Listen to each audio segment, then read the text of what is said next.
Hello friends, आज हमारी class है 23। हमारा पार्ट रहेगा 2। हमारा टॉपिक है विविध अधिगमकर्ता की समझ।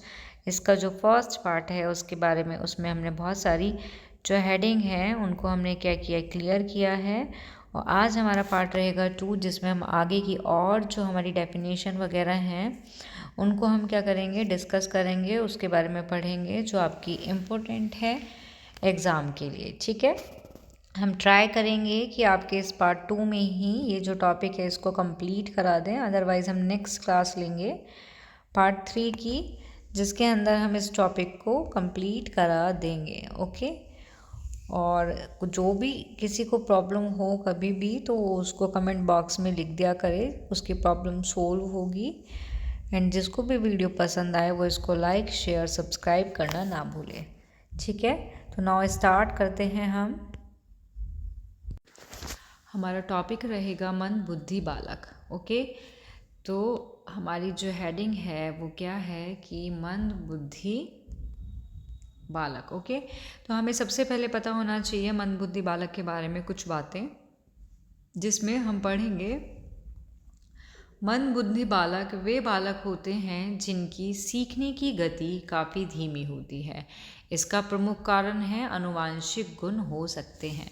तो मन बुद्धि बालक होते कौन से बालक हैं ये पता होना चाहिए हमें सबसे पहले, कि अगर हम इसकी विशेषता, क्वालिटी के बारे में और सारी चीज़ के बारे में डिस्कस करें, सबसे पहला हमारा पॉइंट यही आता है कि ये होता क्या है, ये मन बुद्धि वाले बालक होते कौन हैं। ठीक है, तो मन बुद्धि वाले बालक वो होते हैं जिनकी सीखने की गति काफ़ी कम होती है या धीमी होती है। कि ऐसे बच्चे, आपने नोटिस किया होगा कि अगर आप क्लास में जाओगे, आप अगर क्लास में जाओगे या कक्षा के अंदर जाओगे तो बहुत सारे तरीके के बच्चे दिखाई देते हैं। कुछ बच्चे ऐसे होते हैं जो जल्दी सीखते हैं, लेकिन कुछ बच्चे ऐसे होते हैं कि जो आराम से धीमी गति के साथ सीखते हैं। ठीक है, और इसका जो कम मतलब धीमी गति से सीख रहे हैं वो बालक ही मन बुद्धि बालक कहलाते हैं।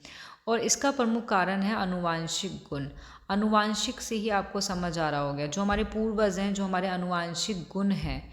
मीन्स आपने देखा होगा कोई दादा दादी होते हैं और उनके जो बेटे हो या बेटे का भी बेटा हो, पोता पोती हो, समथिंग, तो उनमें क्या होता है, मीन्स दादा दादी में अगर किसी की आई साइड वीक, कहारी आँख का देखा होगा कि कहारी आँख है किसी की, तो क्या होता है कि जो बच्चा होता है या हमारा जो आगे आने वाला वंश होता है उसमें भी किसी न किसी की आइज़ हमारी कहारी होती हैं। नोटिस किया होगा। तो ये सब किसके कारण होता है, आनुवांशिक। तो इसी तरीके से मन बुद्धि बालक भी जो होते हैं ये किस कारण हो सकते हैं, आनुवांशिक के कारण हो सकते हैं। ओके, ठीक है। छोटी सी चीज़ में हम ये भी बता सकते हैं कि जो आनुवांशिक का मतलब भी आपको पता होना चाहिए कि आनुवांशिक गुण होते क्या हैं। कि जो माता पिता से बच्चों में पाए जाने वाले गुण होते हैं या फिर जो पीढ़ी दर पीढ़ी आसानी से क्या होते हैं, एक दूसरे में वो आते रहते हैं, उसको हम बोल सकते हैं हस्तांतरित होते रहते हैं। तो वही क्या होते हैं, आपके आनुवांशिक गुण होते हैं। तो कुछ बच्चे क्या होते हैं जो मंद बुद्धि वाले हैं, या तो उनके पेरेंट्स में पापा थोड़े मंद बुद्धि के हों मे बी, या मम्मा हों, या फिर दादा दादी हों, दादी मतलब दादा हों, या फिर उससे भी पहले दादा के परदादा हों, कोई ना कोई हो। तो एक तरह से ये आनुवांशिक गुण होता है जो माता पिता से बच्चों में आता है, या पीढ़ी दर वो क्या है, हस्तांतरित होता चला जाता है। तो क्लियर हुआ आपको? ठीक है, तो क्लियर हुआ आपको कि मंदबुद्धि बालक होते कौन हैं और आनुवांशिक जो गुण होते हैं वो किस तरीके से पीढ़ी दर पीढ़ी क्या होते हैं, ट्रांसफ़र होते चले जाते हैं, हस्तांतरित होते चले जाते हैं। ओके, आगे आता है हमारा, इसमें जो हेडिंग आती है इम्पोर्टेंट है, इसी से रिलेटेड क्वेश्चन आते हैं। यहाँ सिर्फ हेडिंग है जिसको मैं क्या करूँगी, डिस्कस करूँगी, मीन्स क्लियर करूँगी उसको। तो इसके बारे में जो है आप कॉपी पेन लेके बैठें और आप उसको लिखते रहा करें, कि ताकि आपको दोबारा एग्ज़ाम से पहले वीडियो देखने की ज़रूरत ना पड़े। आपके जो नोट्स कॉपी में बने हुए हैं आप उनको देखकर ही रिवीजन करके एग्ज़ाम देने चले जाओ। तो ये हेडिंग आपकी हैं इस तरीके की कि इन हेडिंग के अंदर से ही आपके क्वेश्चन आते हैं। तो आपको पता होना चाहिए कि कौन सी हेडिंग का जो मीनिंग है वो क्या है। ओके, तो हमारी हेडिंग जो हमारा जो आता है इसमें जो हमारी हेडिंग है वो है मंद बुद्धि बालक की विशेषताएं। तो इसमें हमारा जो फर्स्ट पॉइंट आता है हमारा संवेगात्मक स्थिति। क्या आता है? संवेगात्मक स्थिति। तो आपका संवेगात्मक स्थिति, जिसको हम इमोशनल कंडीशन भी बोलते हैं, इसको इंग्लिश में हम क्या बोलते हैं? इसको हम इंग्लिश में बोलते हैं संवेगात्मक स्थिति को इमोशनल कंडीशन। ठीक है। तो इसमें क्या होता है कि ऐसे बालक में सामान्य संवेग की क्या होती है? कमी होती है। जो मंद बुद्धि के बच्चे होते हैं उनमें क्या होता है? जो संवेग होता है, क्या होता है आपका? संवेगात्मक जो बच्चे होते हैं, आपके जो संवेगात्मक, ठीक है, संवेगात्मक स्थिति में क्या आएगा आपका कि ऐसे बालक की क्या होती है? जो संवेग होता है, संवेग की क्या होती है? उनमें कमी होती है। ओके। और ऐसे बालक किसी विशेष संवेग के लिए उपयुक्त परिस्थिति में भी संबंधित संवेग नहीं दिखा पाते, और ऐसे बालकों का जो संवेगात्मक विकास है वो अनुपयुक्त होता है। किसका? जो मंद बुद्धि के बच्चे होते हैं उनका। क्लियर? नेक्स्ट पॉइंट आता है इसमें हमारा सीखने की गति। नेक्स्ट पॉइंट क्या है हमारा? सेकेंड, सीखने की गति। तो ये जो बच्चे होते हैं, ये बच्चे एक अवधारणा को समझने या फिर कोई भी काम को पूरा करने में अधिक समय लेते हैं। ये मैंने आपको ऊपर भी बताया था, इसका जो मीनिंग में बताया था कि ये सीखने की इनकी गति कैसी होती है? धीमी होती है। तो इसमें यही है कि ये बच्चे एक अवधारणा को, कोई भी अवधारणा है, किसी भी चीज़ को अगर समझना है तो समझने में या फिर कोई भी काम है उसको पूरा करने में क्या करते हैं? अधिक समय लेते हैं। ठीक है। नेक्स्ट हेडिंग आती है हमारी इसमें समझ व तर्क में कमी। ये है हमारी थर्ड हेडिंग कि समझ और तर्क में कमी। तो ये जो मंद बुद्धि के बच्चे होते हैं, ये क्या है? तर्क वितर्क और जटिल समस्या को हल करने में क्या करते हैं? कठिनाई होती है। ठीक है। कोई भी अगर प्रॉब्लम है, क्या है? कोई भी प्रॉब्लम है, अगर उसका उनको सॉल्यूशन निकालना है तो उसमें उनको बहुत ज़्यादा क्या होती है? प्रॉब्लम होती है, उनको बहुत ज़्यादा कठिनाइयाँ होती हैं। किसको? मंद बुद्धि के बच्चे को। तो ये भी इसकी एक विशेषता है कि वो किसी चीज़ को समझने में या कोई तर्क निकालने में, तर्क वितर्क करने में या कोई जटिल समस्या का हल करने में क्या करते हैं? कठिनाई महसूस करते हैं। ओके। तो हमारा नेक्स्ट आता है इसमें 4 पॉइंट आता है हमारा मोटर कौशल में कमी। तो इसमें क्या है आपका कि मोटर कौशल में क्या होता है कि लिखने, पढ़ने या फिर अन्य जो गतियाँ होती हैं, जो हाथ और आँख का समन्वय कमज़ोर होता है। कि मीन्स ये जो बच्चे होते हैं मंदबुद्धि वाले, उनका क्या होता है? जो लिखने की और जो पढ़ने की होती है, लिखना मीन्स राइटिंग कर रहे हैं वो हैंड से अपने, ठीक है। पढ़ रहे हैं वो क्या है? पढ़ रहे हैं कोई चीज़, एक तो ओरली पढ़ी जाती है कि अपनी आइज से देख रहे हैं, ठीक, और माउस से बोल रहे हैं। तो ये सारी गति में क्या होता है? समन्वय नहीं होता, कमज़ोर होता है इनका। किसका? मंदबुद्धि वाले बच्चों का। तो यहाँ पे यही है, मोटर कौशल में क्या होती है? इनकी कमी होती है।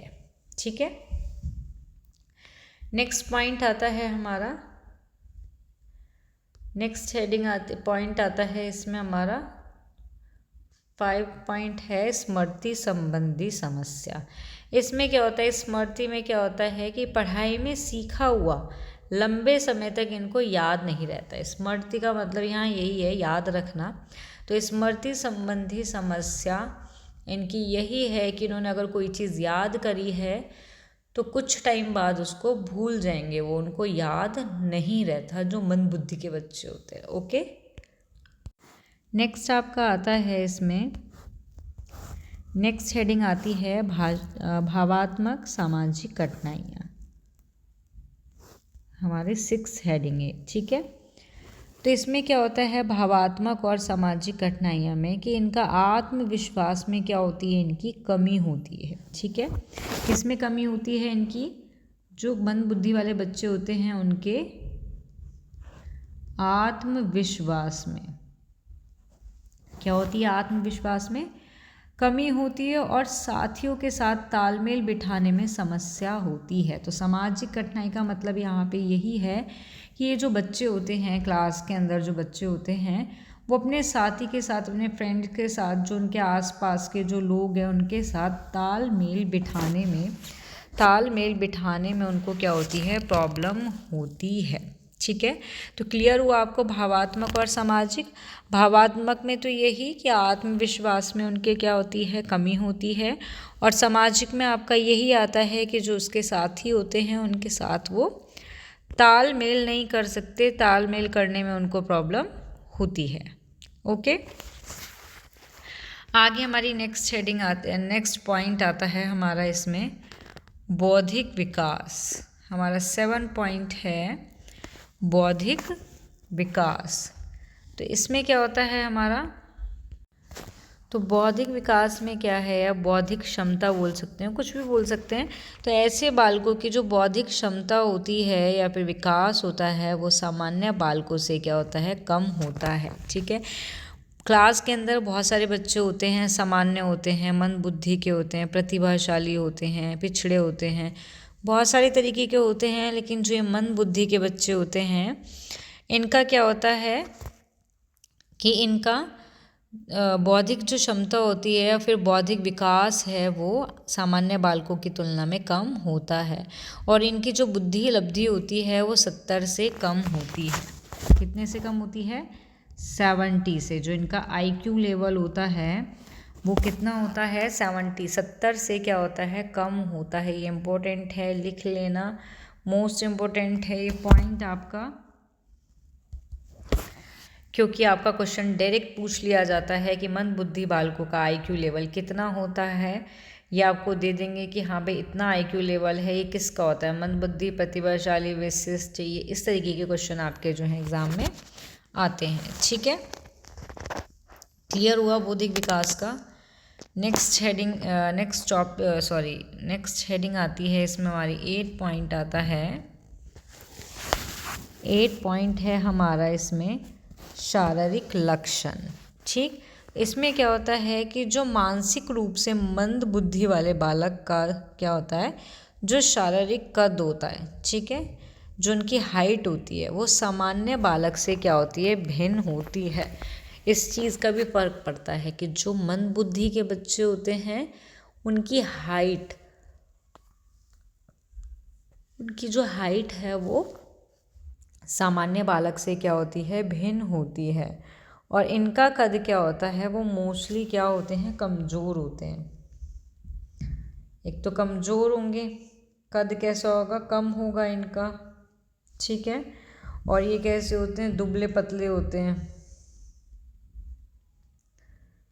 ठीक है, कैसे होते हैं, दुबले पतले होते हैं, नाटे छोटे होते हैं। ठीक है, और इनके चेहरे, कान, आँख, नाक, सिर के बाल, हाथ की उंगली आदि में कई तरह की अनियमितता देखने को मिलती है। तो इनके शारीरिक लक्षण में यही आता है, आपका शारीरिक लक्षण में यही आता है कि मंद बुद्धि के जो बच्चे होते हैं वो नाटे होते हैं, छोटे होते हैं, इनका शरीर कम पतला होता है, दुबला होता है। ठीक है, तो ये इसका इम्पोर्टेंट पॉइंट है। नेक्स्ट आती है आपकी, नेक्स्ट और लास्ट आता है आपका इसमें भाषा विकास। 9 पॉइंट है। ठीक है, 9 पॉइंट में आता है भाषा विकास। तो ऐसे बालक की जो शिक्षा दीक्षा तो नहीं के बराबर ही होती है एक तरह से। ठीक है, ना के बराबर ही पढ़ते हैं जो मंद बुद्धि के बच्चे होते हैं। अतः क्या हो सकता है कि शिक्षक की तरफ से भाषा विकास में कोई योगदान इनका नहीं होता। ठीक है, और इतना भी नहीं, ऐसे जो बालक होते हैं कि बुद्धि क्या होती है, कम होती है, इसीलिए बहुत कोशिश के बावजूद भी इनमें भाषा विकास बहुत कम ही हो पाता है। तो भाषा विकास से यहाँ यही मतलब है कि जो ये बच्चे होते हैं आपके मंद बुद्धि के जो बच्चे होते हैं उनका जो भाषाई विकास होता है वो बहुत कम हो पाता है, हम कितनी भी कोशिश कर लें, क्योंकि इनकी जो बुद्धि होती है, आईक्यू लेवल होता है, वो भी कम होता है। ठीक है, क्लियर हुआ आपको? तो ये थी आपकी मंदबुद्धि बालक की विशेषताएं। मंदबुद्धि बालक होते कौन हैं, इनकी विशेषताएं क्या होती हैं, ये क्लियर है। नेक्स्ट हेडिंग आती है इसी में हमारी नेक्स्ट हेडिंग आती है मंदबुद्धि बालक के प्रकार, टाइप्स की। जो मंदबुद्धि के जो बालक होते हैं वो कितने टाइप्स के होते हैं। तो मोस्टली जो ये बच्चे होते हैं ये कितने टाइप्स के होते हैं आपके, ये होते हैं आपके 4 टाइप्स के। फर्स्ट होते हैं आपके मंद सीखने वाले, जिनको हम स्लो लर्नर बोलते हैं। सेकंड है आपका मूर्ख बुद्धि वाले, जिनको हम मोरन बोलते हैं। थर्ड होते हैं हमारे मूढ़ बुद्धि वाले, जिनको हम एम्बिसिल बोलते हैं। और फोर्थ होते हैं 4 नंबर के हमारे जड़ बुद्धि बालक, जिनको हम मेंटली इनकैपेबली बोलते हैं। ठीक है, तो ये है हमारे मंदबुद्धि बालक के टाइप्स। तो सबसे पहले हम थोड़ा फर्स्ट के बारे में पढ़ेंगे। फर्स्ट के बारे में हम पढ़ते हैं मंदबुद्धि बालक या मन सीखने वाले बालक, जिनको हम स्लो लर्नर भी बोलते हैं। तो आपके जो ये मंदबुद्धि बालक जो होते हैं, स्लो लर्नर होते हैं, तो इन मंदबुद्धि से सीखने वाले बालक की जो बुद्धि का विस्तार होता है वो 75 से 90 के बीच में होता है। तो इनका जो आईक्यू लेवल होता है वो 70 से 90 के बीच में होता है। ठीक है, याद रखना मंदबुद्धि बालक में जो हमारे टाइप्स हैं, जिसमें हमारा फर्स्ट आ गया मंद सीखने वाला स्लो लर्नर, जिसका हमारा आईक्यू लेवल होता है वो कितना होता है 70 से 90 के बीच में होता है।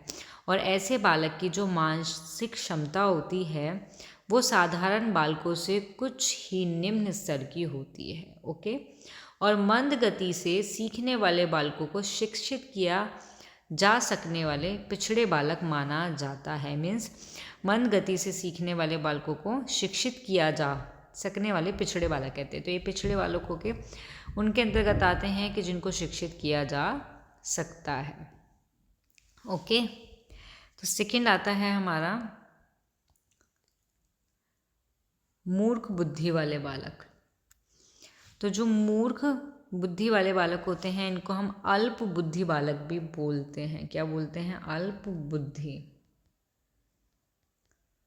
अल्प बुद्धि बालक बोलते हैं, जिसको हम इंग्लिश में मोरॉन बोलते हैं। इनकी जो बौद्धिक क्षमता का जो स्तर होता है वो 50 से 60 के बीच में होता है। ठीक है, इनका जो बौद्धिक क्षमता होती है इनकी कितनी होती है 50 से 60 के बीच में होती है। और इन बालकों का जो स्तर होता है वो 8 से 10 वर्ष तक के आयु स्तर के बालक के समान होता है। कि इनका जो स्तर है बच्चों का वो किसके समान होता है कि जो 8 साल का बच्चा होता है या फिर 10 साल की आयु का बालक होता है उसके जैसा। और ये जो अल्प बुद्धि बालक को मूर्ख भी कहा जाता है। ठीक, मूर्ख बुद्धि बालक से ही समझ में आ रहा होगा आपको कि इन बच्चों को हम ये भी बोल सकते हैं कि ये तो मूर्ख बच्चा है, मूर्ख बालक भी हम उसको बोल सकते हैं।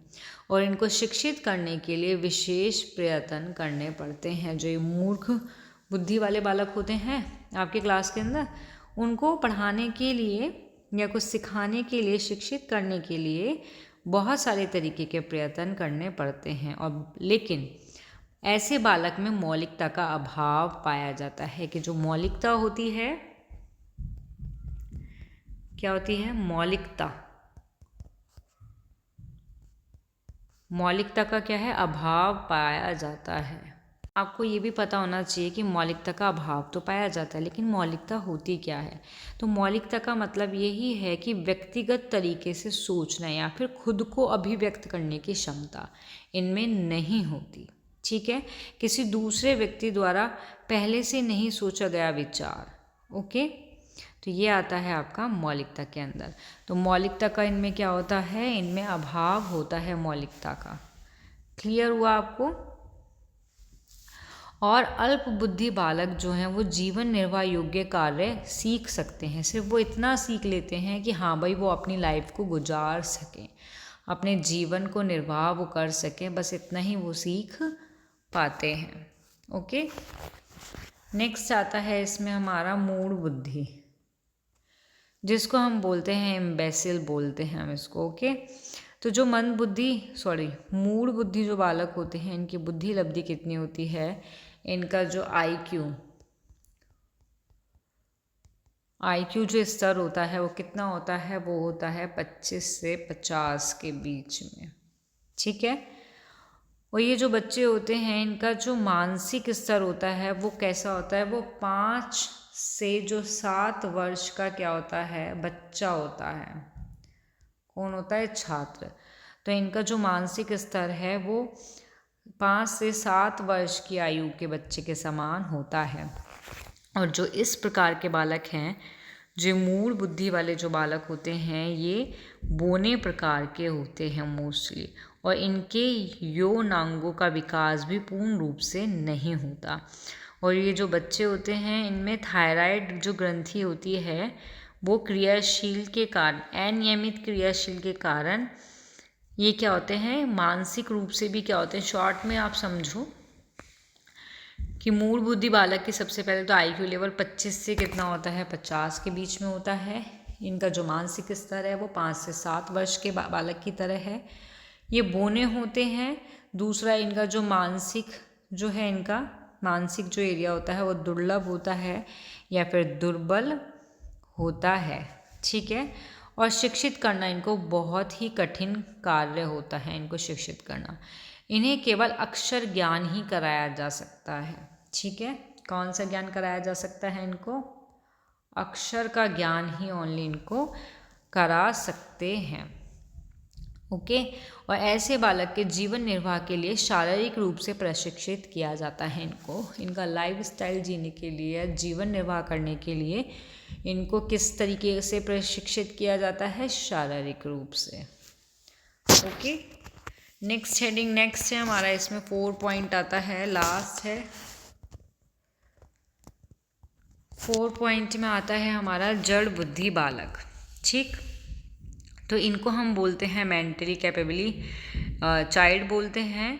और इन बच्चों की जो आईक्यू लेवल होता है, इनका जो आईक्यू है वो क्या होता है, 25 से क्या होता है, कम होता है। ठीक है, इनका आईक्यू लेवल कैसा होता है, 25 से कम होता है। और ये मानसिक रूप से क्या होते हैं, बहुत दुर्बल होते हैं। और ये जो बच्चे होते हैं वो एक तरह से समाज पर बोझ के समान होते हैं। ठीक है, ऐसे बालक अपने परिवार के लिए भी, जो फैमिली होती है, और समाज पर भी बोझ के समान होते हैं। इनके अंदर ऐसी ग्रंथि होती है, एक होती है एंडोक्राइन। एक ग्रंथि का नाम है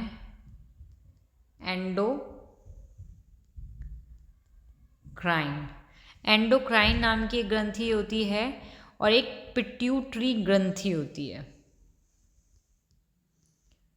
पिट्यूटरी। ठीक है, पिट्यूटरी।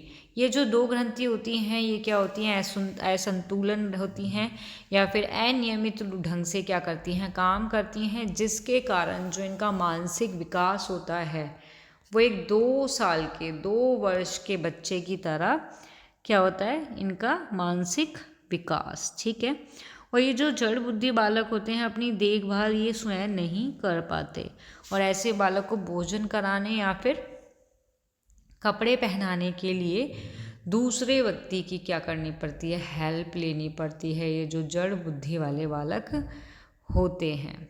ठीक है, क्लियर हुआ। और ऐसे बालक शारीरिक रूप से क्या होते हैं, बीमार रहते हैं, और शीघ्र ही क्या है, बच्चे मर जाते हैं। इनकी आयु ज़्यादा लंबी भी नहीं होती है, मर जाते हैं। तो इन बालकों को जो प्रशिक्षण नहीं दिया जा सकता, कि कौन से बालकों को, जो जड़ बुद्धि वाले बालक होते हैं इनको प्रशिक्षण नहीं दिया जाता, क्योंकि ये बहुत ज़्यादा वीक होते हैं फिजिकली, कि ये कोई चीज़ जो है वो सीख नहीं पाते, प्रशिक्षित ये नहीं हो पाते। ओके,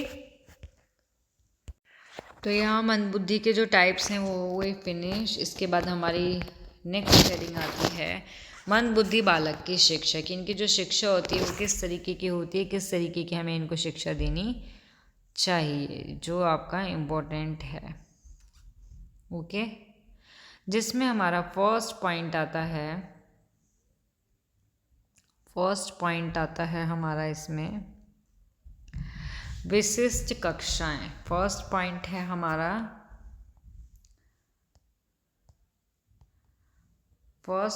हमारा विशिष्ट कक्षाएं। ठीक है, तो इनको हम बोलते हैं स्पेशल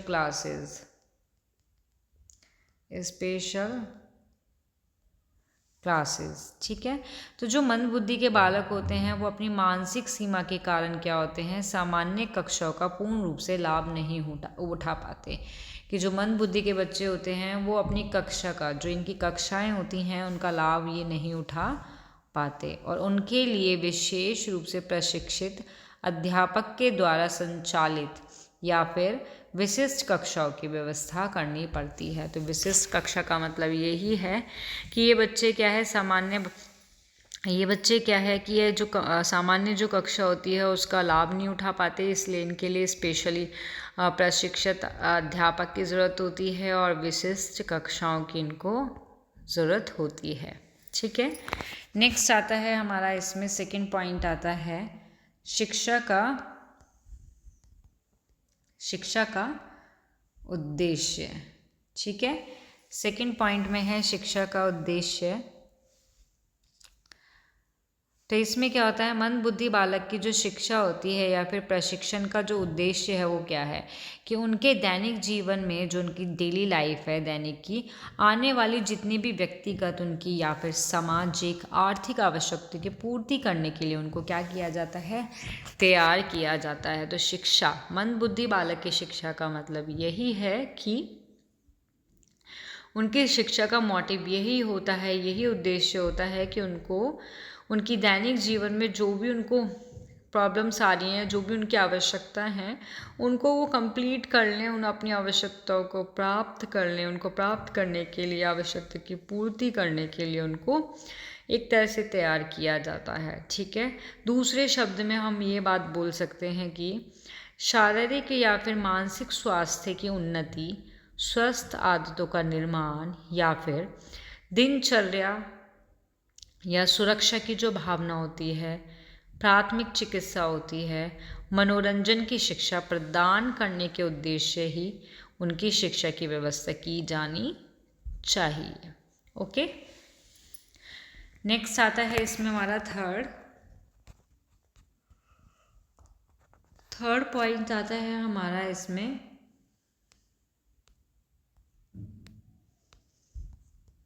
आर्थिक प्रशिक्षण। क्या आता है हमारा आर्थिक प्रशिक्षण, इसको हम बोलते हैं इकोनॉमिक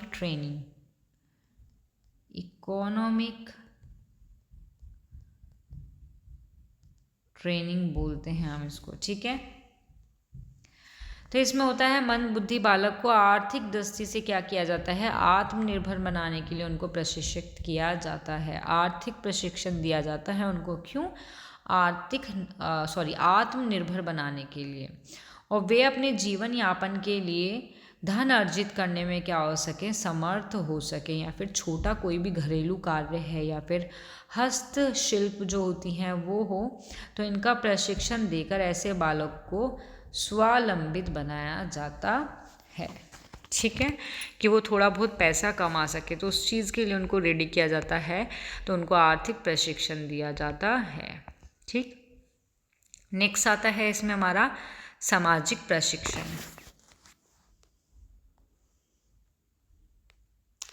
नेक्स्ट है हमारा सामाजिक प्रशिक्षण, इसको हम बोलते हैं सोशल ट्रेनिंग। इसमें क्या होता है, मंदबुद्धि बालक को उचित ढंग से सामाजिक व्यवहार करने के लिए क्या किया जाता है, प्रशिक्षित या फिर प्रशिक्षण दिया जाता है उनको, या देना चाहिए। और इसमें क्या होता है, सामूहिक जो कार्य होते हैं या फिर खेल है या फिर कोई कार्यक्रम है या शिष्टाचार है सामाजिक के अंदर, उन सब का भी प्रशिक्षण देने के साथ साथ इन बच्चों को क्या किया जाता है कि जो सामाजिक क्रियाकलाप होते हैं उनमें इनको भाग लेने के लिए प्रोत्साहित किया जाता है, मोटिवेट किया जाता है कि हाँ आप ये चीज़ कर सकते हो, इसको करो, तो उनको प्रोत्साहित किया जाता है। ठीक है, तो ये हुआ हमारा सामाजिक प्रशिक्षण। नेक्स्ट और लास्ट हमारा इसमें पॉइंट आता है